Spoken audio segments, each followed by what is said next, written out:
Here we have Luca and Drew prepared for the second of the AMS repair EVAs following a very successful EVA number 1.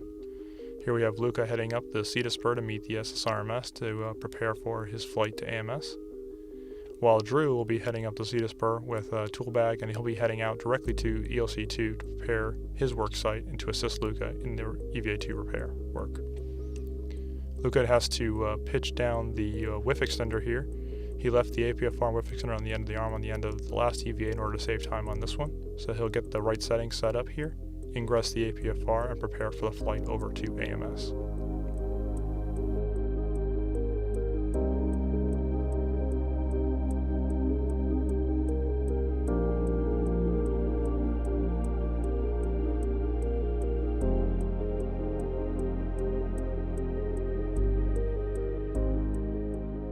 Once ingressed into the first strand on the end of the Canadarm2, there'll be another big maneuver over top of station with great views as Luca heads to the zenith side of AMS this time to work on some MLI covering some power cables.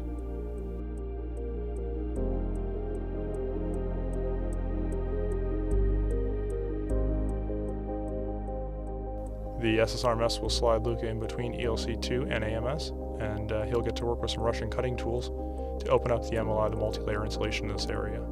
He'll be accessing 2 power cables that were on AMS for other hardware, and we'll utilize those to connect up to a set of EVA cables to prepare for the pump box arrival on EVA number 3.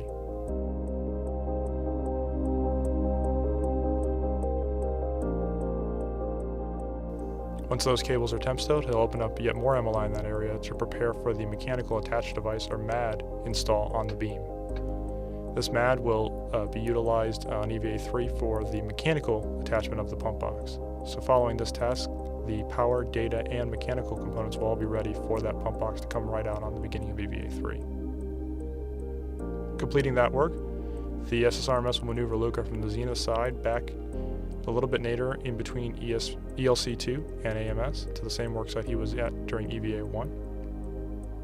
From here, he will use a large set of rough cutters to cut a fill line that will vent out the remaining CO2 in the coolant system, allowing for the fine detailed cuts that will be utilized to connect up the system on EVA-3. At the vertical support beam worksite, he'll have 6 tubes that he'll have to cut. Those 6 tubes will be 6 of 8 tubes that will be connected to the new pump system on the subsequent EVA. Those tubes, as they're cut, will be capped and identified with tube numbers. From there, the SSRMS will maneuver Luca below AMS for the final 2 cuts. He'll open up the MLI at that worksite, install a tube support bracket, which will protect the other sensitive AMS hardware in this area while he's working here, and finish up with the 2 remaining cuts that will also be capped.